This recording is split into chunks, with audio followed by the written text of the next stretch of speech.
Sylvie and Bruno by Lewis Carroll. Chapter 1. Less Bread, More Taxes.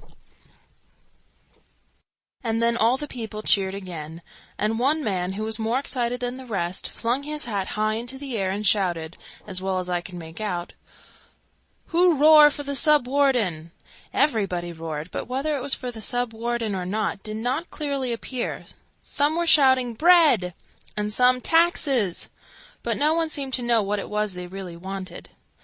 All this I saw from the open window of the warden's breakfast saloon, looking across the shoulder of the Lord Chancellor, who had sprung to his feet the moment the shouting began, almost as if he had been expecting it, and had rushed to the window which commanded the best view of the market-place. "What can it all mean?" he kept repeating to himself, as with his hands clasped behind him and his gown floating in the air, he paced rapidly up and down the room. "I never heard such shouting before, and at this time of the morning too, and with such unanimity. Doesn't it strike you as very remarkable?" I represented modestly that to my ears it appeared that they were shouting for different things, but the Chancellor would not listen to my suggestion for a moment.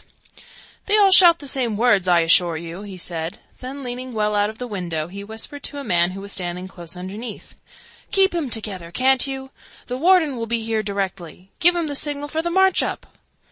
All this was evidently not meant for my ears, but I could scarcely help hearing it, considering that my chin was almost on the Chancellor's shoulder. The march-up was a very curious sight.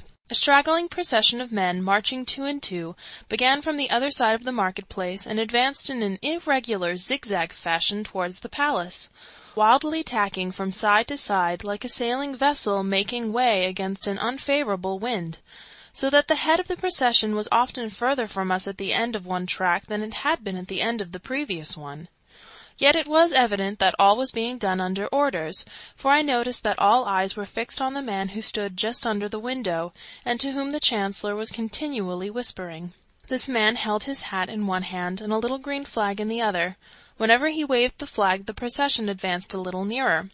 When he dipped it, they sidled a little farther off, and whenever he waved his hat, they all raised a hoarse cheer. "Hurrah!" they cried, carefully keeping in time with the hat as it bobbed up and down. "Hurrah! No! Constitution! Less! Bread! More! Taxes!" That'll do, the Chancellor whispered. "Let him rest a bit till I give you the word. He's not here yet." But at this moment the great folding doors of the saloon were flung open, and he turned with a guilty start to receive his High Excellency. However, it was only Bruno, and the Chancellor gave a little gasp of relieved anxiety. "Morning," said the little fellow, addressing the remark, in a general sort of way, to the Chancellor and the waiters. "Doos you know where Sylvie is? I was looking for Sylvie." "She's with the warden, I believe, your Highness," the Chancellor replied with a low bow. There was, no doubt, a certain amount of absurdity in applying this title, which, as of course you see without my telling you, was nothing but Your Royal Highness condensed into one syllable, to a small creature whose father was merely the warden of Outland.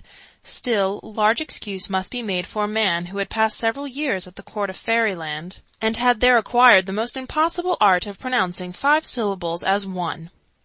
But the bow was lost upon Bruno, who had run out of the room, even while the great feat of the unpronounceable monosyllable was being triumphantly performed. Just then a single voice in the distance was understood to shout, "A speech from the Chancellor!" "Certainly, my friends," the Chancellor replied with extraordinary promptitude. "You shall have a speech." Here one of the waiters, who had been for some minutes busy making a queer-looking mixture of egg and sherry, respectfully presented it on a large silver salver. The Chancellor took it haughtily, drank it off thoughtfully, smiled benevolently on the happy waiter as he set down the empty glass, and began. To the best of my recollection, this is what he said. "Ahem! Ahem! Ahem! Fellow sufferers, or rather suffering fellows." "Don't call 'em names," muttered the man under the window. "I didn't say felons," the Chancellor explained. "You may be sure that I always "Ear, ear!" shouted the crowd so loudly as quite to drown the orator's thin, squeaky voice. "That I always he repeated. "Don't simper quite so much," said the man under the window. "It makes you look a hidiot."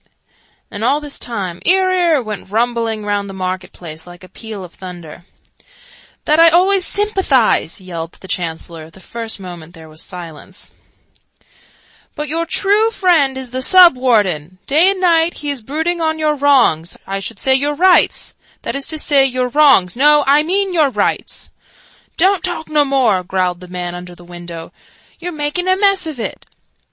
At this moment the Sub-Warden entered the saloon. He was a thin man with a mean and crafty face and a greenish-yellow complexion, and he crossed the room very slowly, looking suspiciously about him as if he thought there might be a savage dog hidden somewhere. "Bravo!" he cried, patting the Chancellor on the back. "You did that speech very well indeed. Why, you're a born orator, man." "Oh, that's nothing," the Chancellor replied modestly, with downcast eyes. "Most orators are born, you know." The Sub-Warden thoughtfully rubbed his chin. "Why, so they are," he admitted. "I never considered it in that light. Still, you did it very well. A word in your ear." The rest of their conversation was all in whispers, so as I could hear no more, I thought I would go and find Bruno.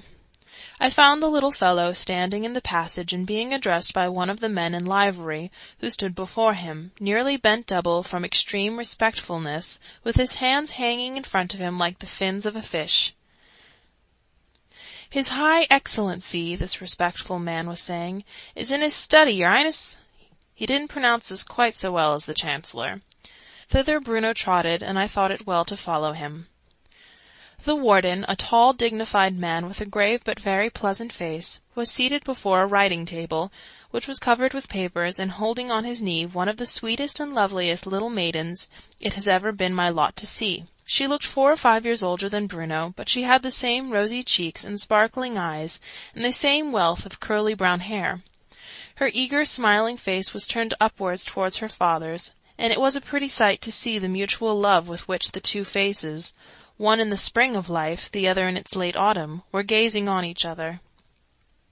"No, you've never seen him," the old man was saying. "You couldn't, you know, he's been away so long, travelling from land to land, and seeking for health more years than you've been alive, little Sylvie."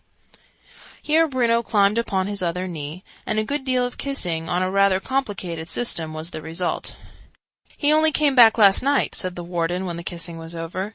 "He's been travelling post-haste for the last 1,000 miles or so in order to be here on Sylvie's birthday. But he's a very early riser, and I dare say he's in the library already. Come with me and see him. He's always kind to children. You'll be sure to like him." "Has the other professor come too?" Bruno asked in an awestruck voice. "Yes, they arrived together. The other professor is... well, you won't like him quite so much, perhaps. He's a little more dreamy, you know." "I wish Sylvie was a little more dreamy," said Bruno. "What do you mean, Bruno?" said Sylvie. Bruno went on addressing his father. "She says she can't, you know, but I think it isn't can't, it's won't." "She says she can't dream," the puzzled warden repeated. "She do say it," Bruno persisted. "Where I says to her, 'Let's stop lessons,' she says, 'Oh, I can't dream of letting you stop.'" "He always wants to stop lessons," Sylvie explained, 5 minutes after we begin." 5 minutes lessons a day?" cried the warden. "You won't learn much at that rate, little man." "That's just what Sylvie says," Bruno rejoined. "She says I won't learn my lessons, and I tells her over and over I can't learn 'em. And what did you think she says? She says it isn't can't, it's won't." "Let's go and see the professor," the warden said, wisely avoiding further discussion.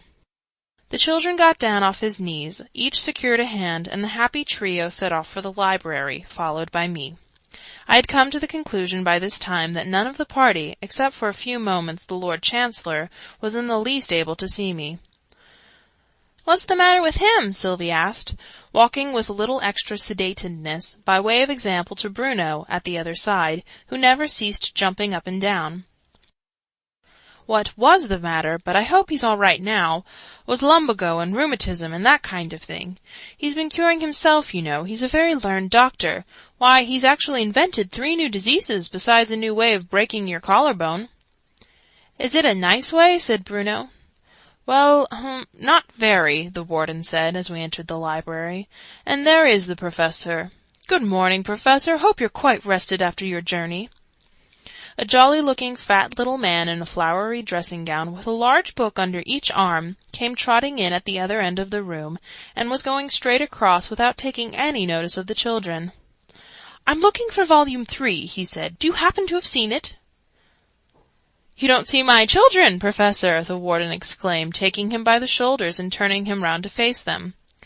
The professor laughed violently, then he gazed at them through his great spectacles for a minute or two without speaking. At last he addressed Bruno. "I hope you have had a good night, my child." Bruno looked puzzled. "I's had the same night I've ever had," he replied. "There's only been one night since yesterday."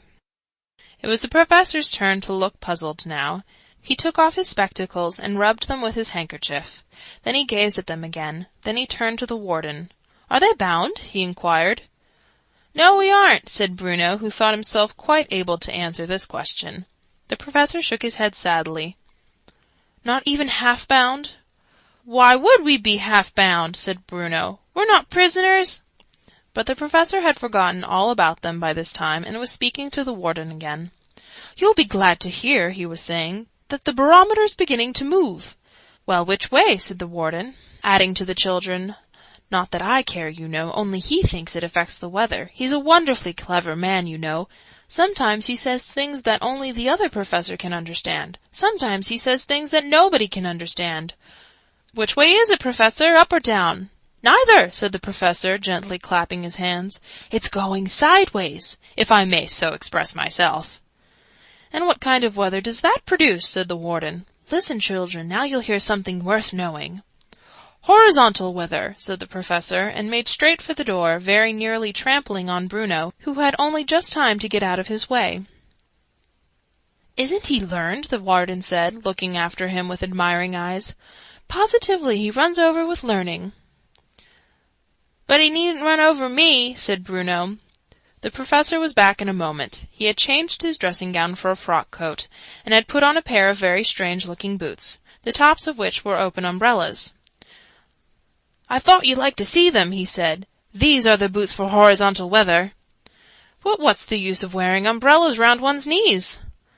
"In ordinary rain," the professor admitted, "they would not be of much use. But if it ever rained horizontally, you know, they would be invaluable, simply invaluable." "Take the professor to the breakfast saloon, children," said the warden, "and tell them not to wait for me. I had breakfast early, as I've had some business to attend to." The children seized the professor's hand, as familiarly as if they had known him for years, and hurried him away. I followed respectfully behind. End of Chapter 1. Less bread, more taxes. Recording by Claire Gauger.